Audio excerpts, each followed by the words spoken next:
तो I have shared my personal story also. So आप देख सकते हैं कि मतलब ऐसा नहीं है कि एक बार रिजल्ट नहीं आया तो कभी नहीं आएगा। If you are honest, keep trying, यहाँ नहीं कहीं और। So this is not the end of the life, this is not the beginning of any stardom.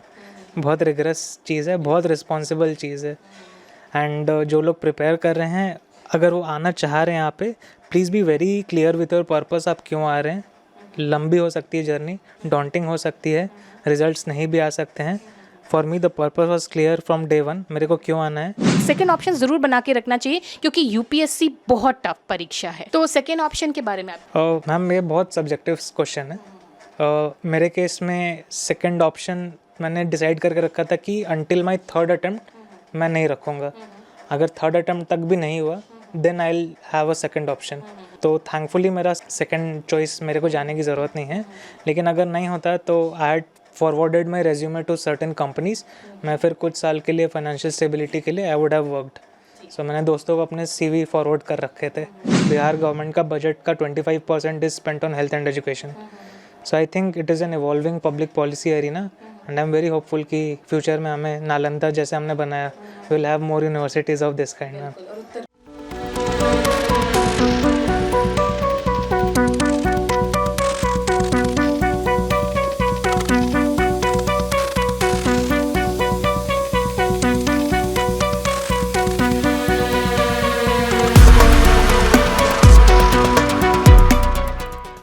नमस्कार, फर्स्ट लुक बिहार में मैं निशा श्री आप तमाम दर्शकों का स्वागत करती हूं। और दर्शकों, जैसा कि आप जानते हैं कि यूपीएससी का रिजल्ट आ गया है।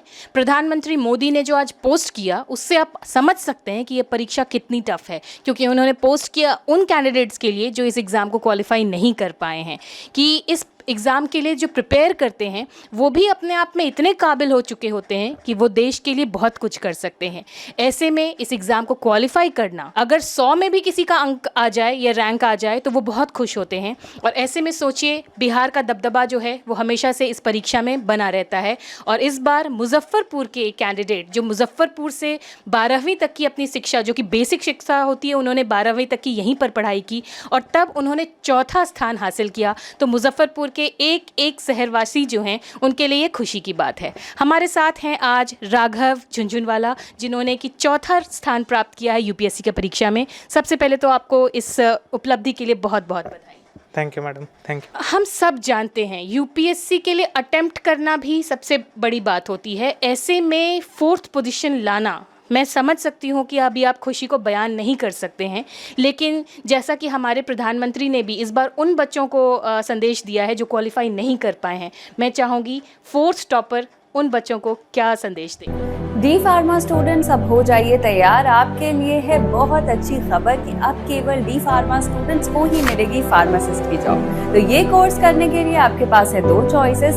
डीपीएस ग्रुप ऑफ इंस्टीट्यूशंस के किसी भी कॉलेज में एडमिशन लेकर के आप घर बैठे कर सकते हैं ऑफलाइन कोर्स, या फिर आप कर सकते हैं ऑनलाइन क्लासेस। और उससे भी अच्छी बात ये है कि डीपीएस ग्रुप के कॉलेजेस जो कि हैं इन 5 शहरों में, रांची, दुमका, देवघर, मुजफ्फरपुर और सीतामढ़ी, इन 5 शहरों के किसी भी कॉलेज में एडमिशन लेकर आप किसी और शहर में बैठ करके ये कोर्स कर सकते हैं। आपको कॉलेज के नाम और डिटेल्स मिल जाएंगे वीडियो स्क्रीन पर, और बाकी किसी जानकारी के लिए दिए गए नंबर पर कॉल करें। तो मुझे कमेंट सेक्शन में बताना ना भूलें कि आखिर आप किस शहर में एडमिशन ले रहे हैं। मैं अपनी पर्सनल स्टोरी बताना चाहता हूँ। लास्ट टाइम मैंने भी इंटरव्यू दिया था, मेरा भी फाइनल रिजल्ट में नहीं हो पाया था। आई थिंक 22 अप्रैल के दिन रिजल्ट आया था। I was shattered, I was misguided, क्या करना है, बहुत नेगेटिव थॉट्स भी आए थे दिमाग में। लेकिन स्टिल अगले दिन मैंने बुक्स उठाए, पढ़ने बैठ गया। 1 महीने बाद प्रीलिम्स था, मेंस दिया, इंटरव्यू दिया एंड थैंकफुली इस बार हो गया। तो this journey can be brutal sometimes, लेकिन if you are honest, hard working, true to yourself, I think कभी ना कभी यू कैन बी होपफुल। इस परीक्षा की सबसे बड़ी चुनौती होती है अटेम्प्ट्स बहुत लिमिटेड होते हैं। अगर अटेम्प्ट्स में भी कोई क्वालिफाई, मतलब अटेम्प्ट्स उसका पूरा हो जाए, उनके लिए क्या सर? पहले तो अगर उनको गवर्नमेंट जॉब में ही कंटिन्यू करना है तो उसके लिए प्रतिभा सेतु करके एक पोर्टल है, गवर्नमेंट ने काफ़ी अच्छा इनिशिएटिव लिया है कि उनको रिलेटेड फील्ड्स में ही कंपनीज़ का ऑफ़र है, सो उनको भटकना ना पड़े कई जगह। एंड अगर वो यहाँ पे नहीं भी आते हैं या फिर किसी कारणवश रह जाते हैं, कॉर्पोरेट सेक्टर उनके लिए खुला है, वो एक्सपीरियंस ले सकते हैं इंटर्नशिप के through and they can go back to the corporate. Research field खुला है उनके लिए मास्टर्स डिग्री करने के बाद। टीचिंग लाइन खुली है उनके लिए, प्रोफेसर बनने के लिए काफ़ी सारी अपॉर्चुनिटीज़ हैं। तो आई think this is not the end of the life. तो ये एक संदेश आपसे जानना चाह रहे थे। अब जानना चाहेंगे आपके बारे में, क्योंकि हमने आपके बारे में जितना सुना है कि आप एकेडमिक्स में शुरू से ही जो है वो टॉपर रहे हैं। जिस भी इवन इकोनॉमिक्स में जो आपने अपने दिल्ली से जो पढ़ाई की, दिल्ली के श्री राम कॉलेज से, वहाँ पे भी आप गोल्ड मेडलिस्ट रहे हैं। एकेडमिक्स में ये रुझान कैसे आया? काफ़ी डिफ़िकल्ट सवाल है। मतलब ठीक था, आई वॉज डिलीजेंट, अच्छा लगता था पढ़ना, टीचर्स अच्छे मिल गए, फैमिली ने इंकरेज किया काफ़ी। तो आई थिंक एक चेन इफेक्ट बन गया, डोमिनो इफेक्ट की, एक के बाद एक इंटरेस्ट आते गया। तो आई थिंक वही है। ठीक है, आपने कहा कि आपका इंटरेस्ट आता है बिहार के बारे में। एक बार लोग जानते हैं कि ठीक है, बिहार के लोग यूपीएससी क्वालिफाई करते हैं, लेकिन फिर दूसरी एक और बात कहते हैं कि बिहार में रह करके कोई यूपीएससी क्वालिफाई नहीं कर सकता। लेकिन आपकी बेसिक शिक्षा जो 12वीं तक की है वो आपने मुजफ्फरपुर से की, क्या कहना चाहें? मैम, स्कूलिंग के लिए आई थिंक बिहार में काफ़ी अच्छी अपॉर्चुनिटीज़ है। इवन आज के दिन में कॉलेज भी काफ़ी अच्छे आ गए हैं। चूँकि मेरे को कॉमर्स में आगे बढ़ना था एंड उसका बेस्ट इंस्टीट्यूशन दिल्ली में था, अगर वो बिहार में होता तो I would have stayed here. तो मेरे लिए college was the decision factor, not the state of the residence. So उस केस में मेरा डिसीजन ऐसा रहा था। तो बिहार के बहुत सारे बच्चों को प्रेरणा मिलेगी आपकी सफलता से। लेकिन फिर एक और सवाल आपसे ये करना चाहूँगी कि आगे का विजन क्या है? आखिर कौन सी वो बात थी जो आपको इसमें, जैसे आपने बताया कि पिछले बार के रिजल्ट के बाद आप थोड़ा सा परेशान हो गए थे, बहुत तरह के नेगेटिव थॉट्स आपके मन में आए थे, लेकिन वो ऐसी कौन सी बात थी जिसने कहा कि नहीं, फिर से किताब उठाओ? मैम, मैंने हमेशा से ये मान के रखा है कि if you are passionate about something, आपको अंत तक लड़ना चाहिए। जब तक आप खुद में नहीं आ रहे, फिर आपको अगर नेगेटिव रिजल्ट भी आ रहे तो you should try once more. College में आई डिड फ्यू एक्टिविटीज़। मैंने फाइनेंशियल इंक्लूजन पे काम किया, गवर्नमेंट के साथ, एनजीओ के साथ, CSR एक्टिविटीज़ में पार्ट लिया। तो वहाँ से I gained a sense of purpose in my life. तो I carried forward that sense of purpose and उसी से मेरे को मोटिवेशन है कि पब्लिक सर्विस में आना है, आइदर थ्रू द सर्विसेज या फिर मैं एनजीओ ज्वाइन करूँगा, what ever the result is. अच्छा, लेकिन आपको अल्टीमेटली इकोनॉमी के क्षेत्र में जो है वो बेटरमेंट करना है। Public policy and social welfare, ये मेरा अल्टीमेट एम था। अभी जो एस्पायरेंट्स हैं, जो इस बार अटेम्प्ट कर रहे हैं, जिनका अभी क्वालिफाई नहीं हुआ, उनके लिए क्या संदेश देंगे? और जो अभी तैयारी कर रहे हैं, एक भी अटेम्प्ट नहीं दिया, जो ग्रेजुएशन के स्टूडेंट्स हैं, उनके लिए? Coming to the first category जिनका नहीं हो पाया है, तो I have shared my personal story also. So आप देख सकते हैं कि मतलब ऐसा नहीं है कि एक बार रिजल्ट नहीं आया तो कभी नहीं आएगा। If you are honest, keep trying, यहाँ नहीं कहीं और। So this is not the end of the life, this is not the beginning of any stardom. बहुत रिगरस चीज़ है, बहुत रिस्पॉन्सिबल चीज़ है। एंड जो लोग प्रिपेयर कर रहे हैं, अगर वो आना चाह रहे हैं यहाँ पे, please be very clear with your purpose, आप क्यों आ रहे हैं।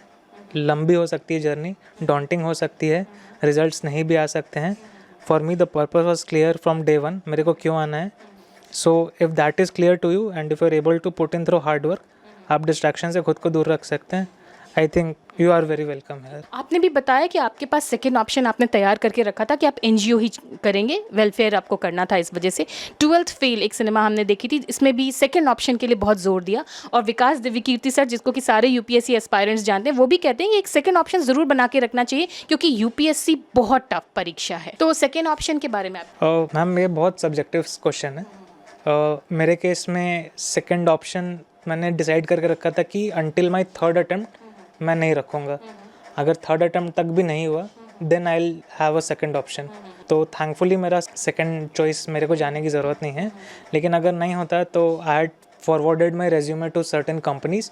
मैं फिर कुछ साल के लिए फाइनेंशियल स्टेबिलिटी के लिए आई वुड हैव वर्कड। सो मैंने दोस्तों को अपने CV फॉरवर्ड कर रखे थे, तो कुछ सालों के लिए बस प्रिपेयर्ड मेंटली कि नहीं भी होगा तो काम करेंगे अपने। राघव झुनझुनवाला, ये नाम अभी मुजफ्फरपुर में चर्चित है, लेकिन वो राघव जिसको कि मुजफ्फरपुर के लोग, कुछ लोग ही जानते होंगे, उनकी जर्नी जो है वो अगर आप एक बार अपने बैकग्राउंड बताएं कि स्कूलिंग में यहाँ पर कैसा रहा। अगर यहाँ पे आपको कॉलेज मिल जाता, जैसा कि श्री राम कॉलेज दिल्ली आप गए वहाँ पर, अगर ऐसा कॉलेज यहाँ पे मिलता तो कितना अच्छा होता। बिहार के एजुकेशन सिस्टम, खास करके जो हायर एजुकेशन है, उसके ऊपर अगर कोई टिप्पणी कर सकते। मैम, बिहार का higher education is a work in progress. Accessibility बढ़ रही है, अफोर्डेबिलिटी इज़ गुड। अभी कुछ पैरामीटर्स हैं जिन पे काम करना बाकी है, गवर्नमेंट ऑलरेडी काम कर रही है। सो आई थिंक सिचुएशन काफ़ी इंप्रूव हो रही है। मेडिकल कॉलेजेस, इंजीनियरिंग कॉलेजेस पे काफ़ी इन्वेस्टमेंट हो रहा है। इनफैक्ट बिहार गवर्नमेंट का बजट का 25% is spent on health and education. So I think it is an evolving public policy arena and I am very hopeful कि फ्यूचर में हमें नालंदा जैसे हमने बनाया, will have more universities of this kind. Ma'am, उत्तर बिहार में भी श्योर मैम, श्योर। यहाँ पे लेट सेशन एक बहुत बड़ी चुनौती है।